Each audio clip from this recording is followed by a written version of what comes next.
Each morning, she walked this path, a sliver of light her only companion against the vast, looming shadows of the city. Today, the shadow seemed to reach out further, a silent invitation to contemplation. She paused, a silhouette against the textured wall, contemplating the shifting lines of her world. In that moment, time hung suspended between the bright present and the encroaching unknown. Perched on their towering ladders, the three men in 1962 embodied a centuries-old tradition at Bathurst Estate. Each snip of their shears against the dense yew hedge was a whisper of the original vision from 1720, a testament to generations of dedicated stewardship. Against the endless green wall, their silhouettes spoke of painstaking labor and quiet pride, ensuring the world's tallest yew hedge retained its majestic form for years to come. The barker's booming voice cut through the clamor of Coney Island, promising a sight beyond belief. Inside the dimly lit tent, gasps rippled through the crowd as a woman's body sat before them, eerily headless, suspended within a web of gleaming metal. It was 1945, and the headless lady was a masterful illusion, a testament to human ingenuity in crafting wonder. Each night, she brought a chilling thrill to spectators, a fleeting moment where reality bent to the magic of the sideshow. Lord Percival's persistent migraines had driven him to desperate measures. Having exhausted conventional tonics, he sought out the eccentric Dr. Thump, renowned for his unorthodox yet surprisingly effective cures. Here, with a blacksmith's anvil and a sturdy hammer, Dr. Thump prepared his famed cranial resonance treatment, promising to realign misplaced humors with a single precisely delivered vibration. Percival, his head encased in a battered pot, braced himself, while a nervous nurse and a veiled mourner, perhaps a contingency plan, watched the spectacle unfold, wondering if relief or ruin awaited. In the Roaring Twenties, innovation knew no bounds, especially for men like Reginald and Bartholomew. This ingenious Rudge Whitworth motorcycle, with its bespoke canoe sidecar, was their ticket to adventure, promising not just a journey on land, but also serene escapes on water.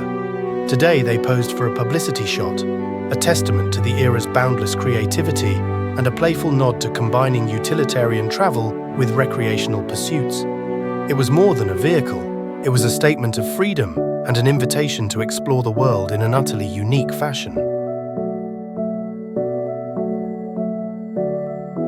High above the hangar floor, engineers meticulously guided the assembly of the massive airship's spine, each rivet a testament to human ambition. Workers, mere specks against the intricate aluminum lattice, navigated a dizzying maze of ladders and scaffolding, their efforts slowly breathing life into what would become the LZ-126. This marvel of engineering, built as a symbol of reparations, was destined to embark on a historic transatlantic voyage before serving with distinction as the USS Los Angeles, a silent giant soaring through the skies. In the silent click of a camera lens, a proud warrior from Satsuma paused, embodying centuries of martial tradition. The year was 1860, a precarious dawn for Japan, as ancient ways clashed with the whispers of the modern world. His elaborate helmet and long bow were symbols of a fading era, soon to be swept away by political tides that would reshape the nation. Yet, in this moment frozen in time, his stoic gaze held the unwavering spirit of the samurai, a testament to a legendary past. The clatter of teacups offered a small, familiar comfort against the backdrop of a city scarred by bombs. Mrs. Davies, the tea vendor, smiled warmly as she poured, her steady hand a testament to London's unyielding spirit. Each steaming mug was more than just a drink. It was a moment of shared humanity, a brief respite from the ever-present threat overhead.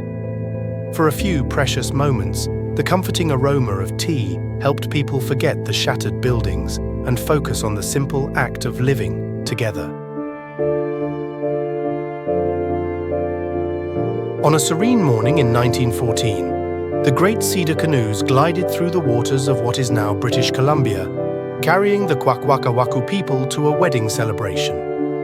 The lead canoe, intricately carved and painted, was steered by strong paddlers, while at its bow stood a figure embodying ancient spirits, adorned in magnificent ceremonial regalia. This journey was more than transport. It was a vibrant affirmation of culture, a moving testament to traditions passed down through generations, connecting families and clans in a joyous ancestral rhythm across the Pacific Northwest. Eleanor and Beatrice, ever the spirited duo, decided to lighten the mood at the local fair's photo booth. With society's persistent whispers about their unmarried status, they found humor in turning the expectation into a public declaration. Posing with the man wanted and not married signs, their expressions, though serious for the camera, concealed a shared chuckle at the bold statement they were making. This photograph became a cherished memento, not just of a day at the fair, but of their defiant wit against the era's conventions. High above the English countryside, a silent descent began. Salvo, or one of his brave paradog companions, hung calmly beneath the silk canopy, a testament to months of rigorous training. These airborne canines, vital companions for Allied D-Day troops, would soon face enemy lines, their keen senses honed to detect hidden mines. Each jump brought them closer to their mission, protecting soldiers and clearing the path to victory.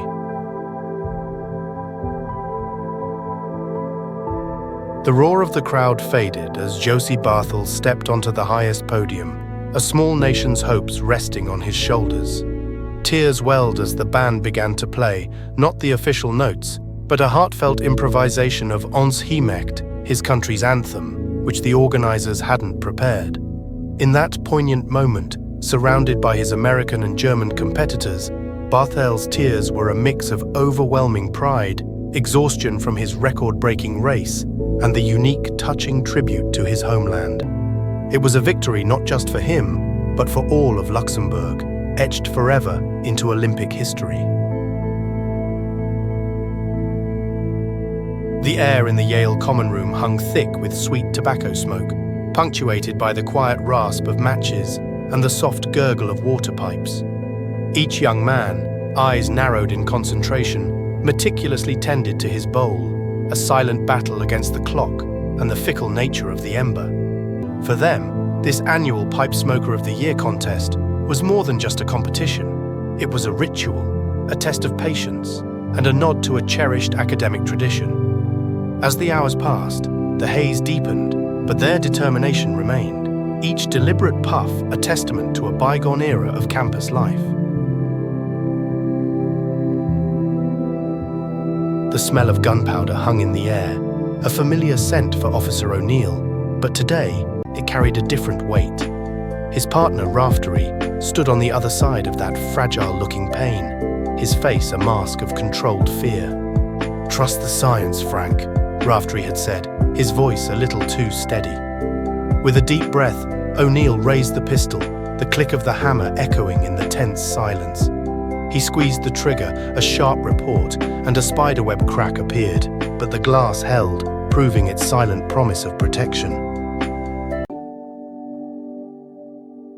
As the news of the Austro-Hungarian Empire's collapse swept through the lands, a joyous fervor gripped the people of what would become Czechoslovakia.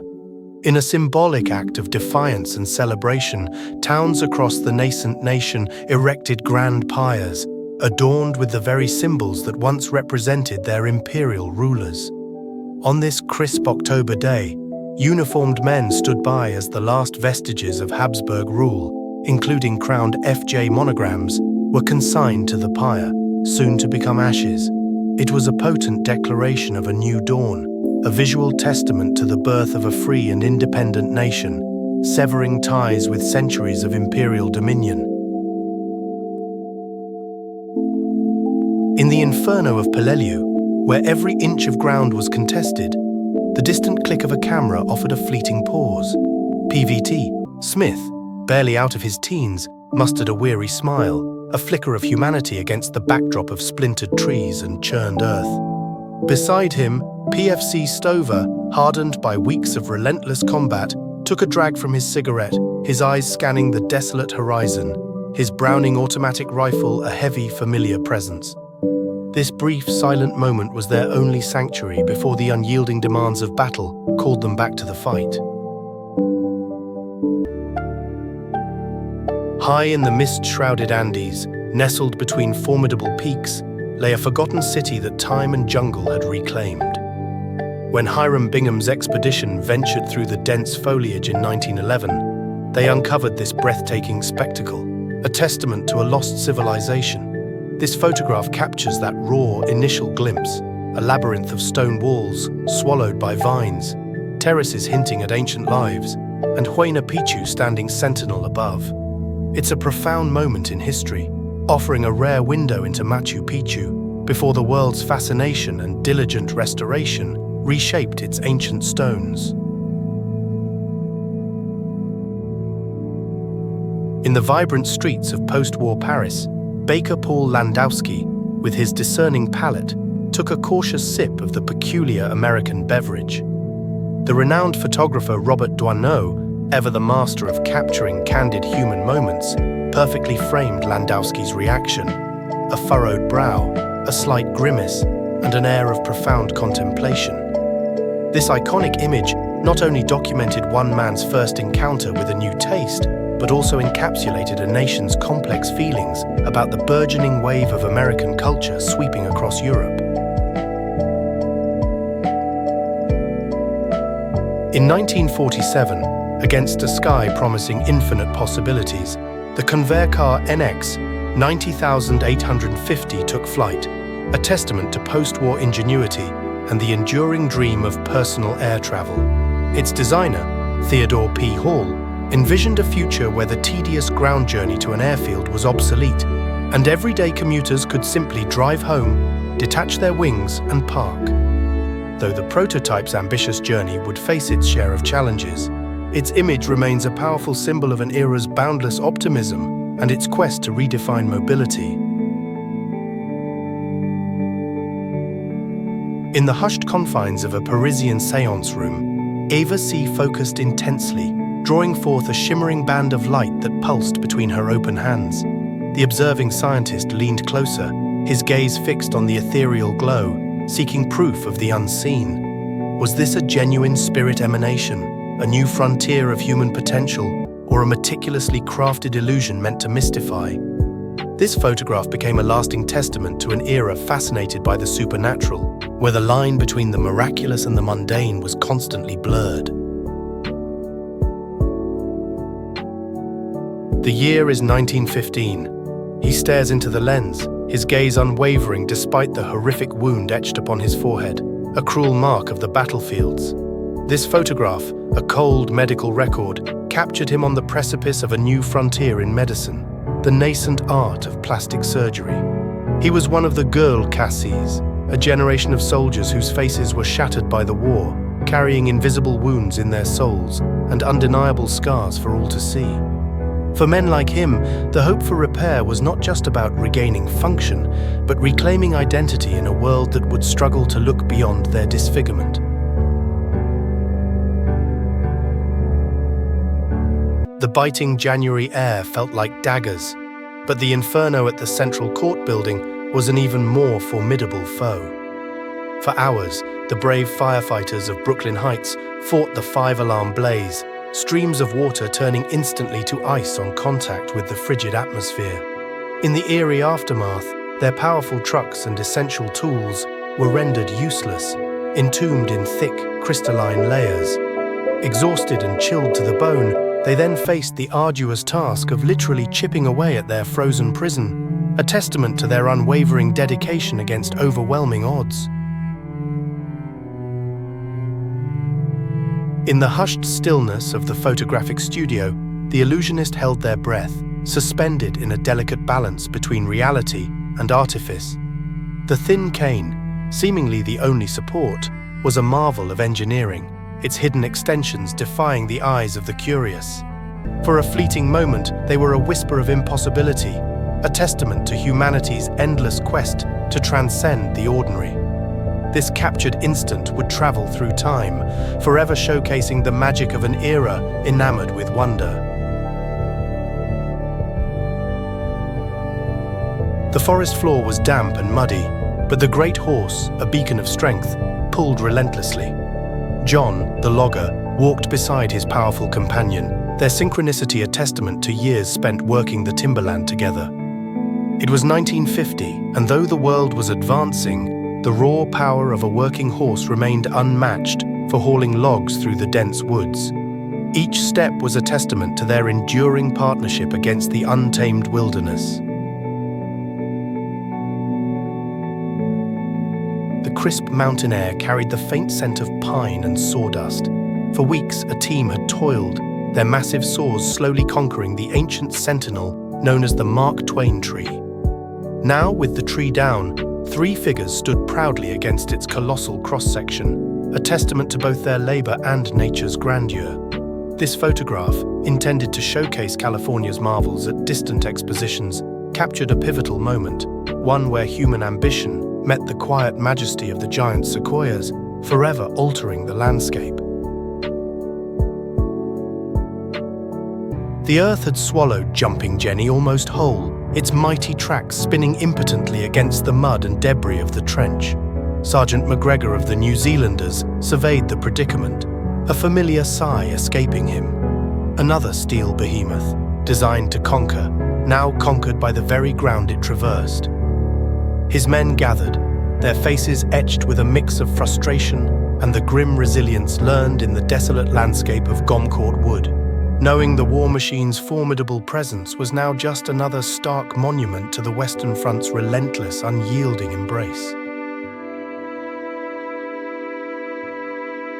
On a brisk November day in 1935, the bustling street paused for a unique spectacle. Elsie, astride the gleaming new Imperial twin, felt the raw power of modernity vibrate beneath her, a stark contrast to the simpler elegance of the 1895 crank-drive bicycle where Mary playfully balanced. This carefully orchestrated moment, designed for the camera, wasn't just about machines. It celebrated freedom, progress, and the spirit of an era where women were increasingly taking the handlebars of their own journeys, literally and figuratively. The curious onlookers, some stopping from their daily errands, witnessed a tangible snapshot of history in motion, bridging 4 decades of innovation on 2 wheels. Wang had lived a quiet life in the remote villages of Manchuria, but as he aged, an extraordinary growth began to sprout from his forehead. It grew slowly, curling backward like a mythical creature's horn, making him a subject of both awe and fear in his community. When Dr. Witt, a curious physician, arrived, he carefully documented Wang's unique condition, capturing his image for medical records and ensuring his story, though unusual, would not be lost to time. Wang became the human unicorn, a testament to nature's bizarre possibilities. In 1935, on a bustling studio backlot, the travel coach took center stage, a gleaming symbol of the future for the film Stolen Harmony. Its aerodynamic curves and imposing size captivated onlookers, a stark contrast to the familiar vehicles of the day. As cameras rolled, this magnificent prop offered audiences a glimpse into a world where travel was sleek and sophisticated, a hopeful vision during challenging times. It wasn't just a bus, it was a mobile dream, whisking imaginations away on a journey of progress and possibility.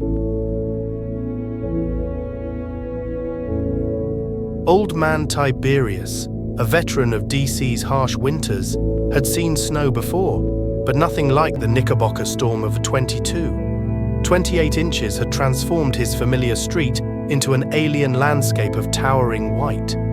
He dug himself a small alcove in the colossal drift near his stoop, a momentary escape from shoveling, or perhaps just to survey the new snowy world. With his shovel abandoned nearby, he pondered the sheer scale of it all, a quiet moment of awe amidst the city's frozen paralysis.